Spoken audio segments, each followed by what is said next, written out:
नमस्कार दोस्तों, इस वीडियो में हम त्रिज्यखंड यानी सेक्टर के बारे में पढ़ेंगे। त्रिज्यखंड क्या होता है, लघु त्रिज्यखंड क्या है, दीर्घ त्रिज्यखंड क्या है, इसके सारे फॉर्मूले और एक क्वेश्चन भी सॉल्व करेंगे। वहाँ पे हम लघु त्रिज्यखंड का क्षेत्रफल, दीर्घ त्रिज्यखंड का क्षेत्रफल कैसे निकालते हैं ये भी सीखेंगे। तो आइए सबसे पहले हम देख लेते हैं कि हमारा त्रिज्यखंड यानी सेक्टर होता क्या है।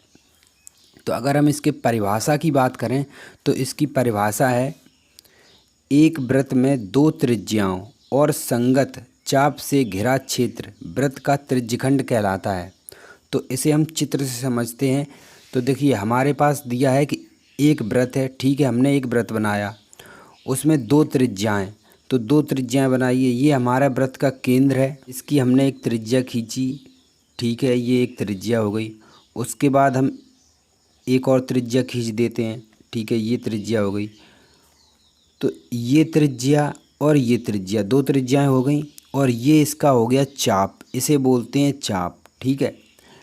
ये है इसका कोण, इसे हम थीटा मान लेते हैं, ठीक है। तो ये जो दो त्रिज्याएं और चाप से घिरा जो क्षेत्र है, इस अंदर वाले भाग को हम त्रिज्यखंड कहते हैं। अब इसी भाग को मैंने थोड़ा बड़ा रूप यहाँ पे बना दिया है। ये जो आप देख रहे हैं ये है प्योर त्रिज्यखंड, ठीक है, इसे बोलते हैं हम त्रिज्यखंड। जब कहीं आपको ऐसा मिले तो ये त्रिज्यखंड होता है। लेकिन यही त्रिज्यखंड अगर एक वृत्त के अंदर है, ठीक है, यही त्रिज्यखंड अगर वृत्त के अंदर है तो यहाँ पे इसका नाम है लघु त्रिज्यखंड।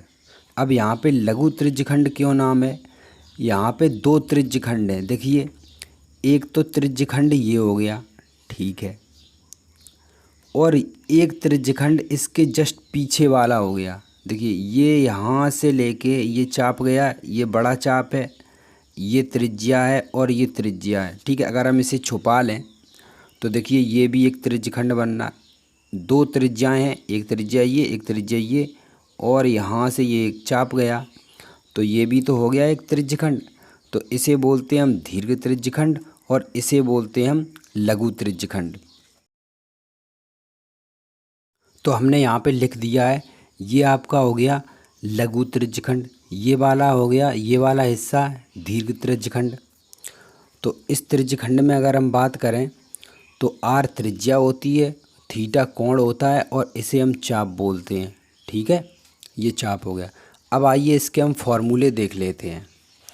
तो सबसे पहले आपको त्रिज्यखंड से पहले वृत्त के बारे में सब कुछ पता होना चाहिए, क्योंकि ये वृत्त से ही निकल के बना हुआ है। तो वृत्त के भी फॉर्मूले देख लेते हैं। देखिए वृत्त का क्षेत्रफल क्या होता है, वृत्त का क्षेत्रफल होता है पाई आर स्क्वायर, ठीक है। वृत्त की परिधि क्या होती है, 2 पाई आर, ठीक है।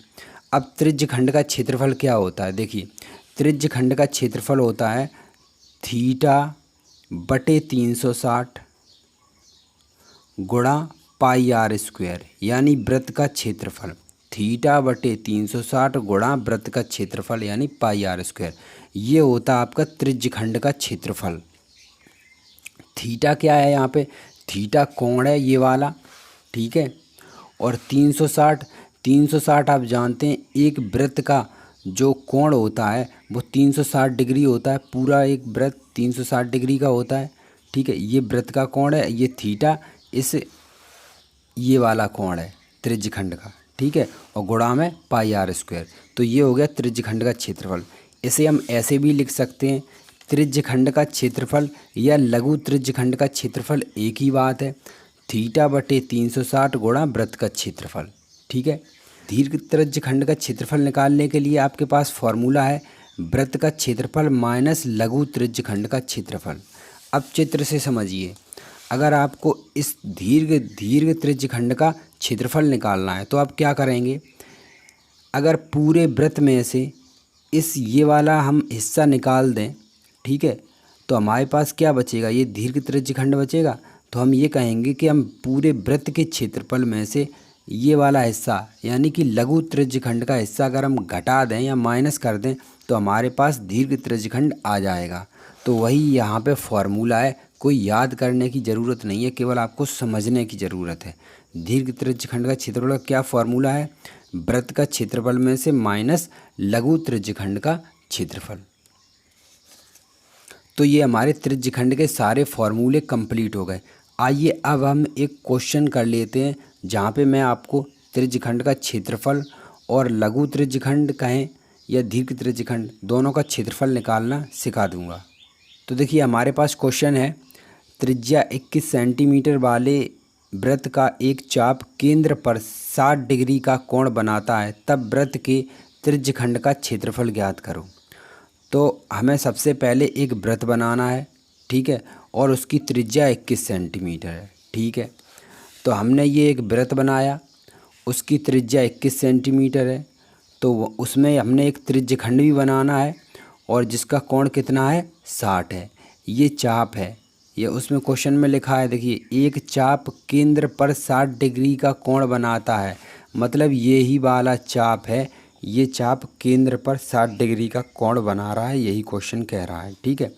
तो हमें जो जो दे रखा है सबसे पहले हम वो लिखते हैं। तो हमारे पास क्या दे रखा है, आर यानी त्रिज्या कितनी है 21 सेंटीमीटर, ठीक है। कोण यानी थीटा कितना है, थीटा है 60 डिग्री, ठीक। अब आपको त्रिज्यखंड का क्षेत्रफल निकालना है, तो सबसे पहले फार्मूला लिखिए। तो त्रिज्यखंड का फार्मूला क्या होता है, थीटा बटे 360 गुणा पाई आर स्क्वायर यानी वृत्त का क्षेत्रफल।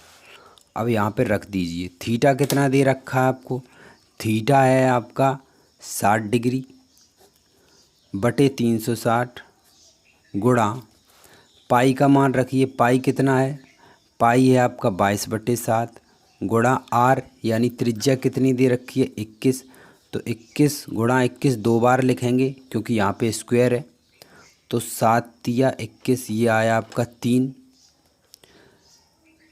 0 से 0 कैंसिल, छकनक 36 6। तो इस 3 से इस 3 दूनी 6, 2 काट दिया, इस 2 से ये 22 काट सकते हैं, ठीक है। पहले हम लिख देते हैं क्या क्या बचा, उसके बाद करेंगे। हमारे पास बचा 22 गुणा 21 बटे 2। अब इस 2 से 22 काट दीजिए, तो कितने बार 11, तो आपके पास बचा 11 गुणा 21, 11 और 21 का गुणा कर दीजिए, यही आपके त्रिज्यखंड का क्षेत्रफल होगा। तो इनका गुणा आया 231, ठीक है, 231 सेंटीमीटर स्क्वायर। तो ये आ गया आपके त्रिज्यखंड का क्षेत्रफल, या हम कहें लघु त्रिज्यखंड का क्षेत्रफल, एक ही बात है। आइए अब हम देख लेते हैं कि दीर्घ त्रिज्यखंड का क्षेत्रफल कैसे निकालते हैं। सबसे पहले दीर्घ त्रिज्यखंड का क्षेत्रफल का फॉर्मूला लिख दीजिए। देखिए दीर्घ त्रिज्यखंड के क्षेत्रफल का फॉर्मूला क्या होता है, फॉर्मूला होता है आपका वृत्त का क्षेत्रफल माइनस लघु त्रिज्यखंड का क्षेत्रफल। अब वृत्त का क्षेत्रफल क्या होता है, वृत्त का क्षेत्रफल हो गया आपका पाई आर स्क्वायर बटे लघु त्रिज्यखंड का क्षेत्रफल क्या होता है, थीटा बटे 360 गुणा पाई आर स्क्वायर। अब ये थीटा बटे 360 पाई आर स्क्वायर का अभी तो हम मान निकाल के आए हैं, ये 231 निकला था, तो इस पूरे की जगह 231 रखेंगे, ठीक है। तो हमें केवल सॉल्व करना है ये पाई आर स्क्वायर यानी वृत्त का क्षेत्रफल निकालना है। तो इसे हम रखेंगे 22/7 गुणा आर की जगह रखेंगे 21 गुणा 21 और इसकी जगह रख देंगे हम 231, ठीक। ये हमने 7 से गुणा 7 तिया 21, आपके पास क्या बचा, ये बचा 22 गुणा 3 गुणा 21 माइनस 231। अब 22, 3 और 21 का कर दीजिए गुणा, तीनों का गुणा करेंगे तो ये आपका आएगा 1386, ठीक है, तीनों का गुणा करने पर माइनस 231। अब इसे यहाँ से घटा दीजिए, 6 में से 1 घटाएंगे तो क्या बचेगा 5, 8 में से 3 गया कितना बचा 5, और 3 में से 2 गया 1 और ये 1, तो 1155 सेंटीमीटर स्क्वायर। ये आ गया आपका दीर्घ त्रिज्यखंड का क्षेत्रफल। तो इस प्रकार हम लघु त्रिज्यखंड और दीर्घ त्रिज्यखंड का क्षेत्रफल निकालते हैं। तो ऐसे ही इम्पोर्टेंट वीडियो के लिए चैनल को सब्सक्राइब कर लीजिए, वीडियो को लाइक और शेयर ज़रूर करें। मिलते हैं नेक्स्ट वीडियो में, तब तक के लिए जय हिंद।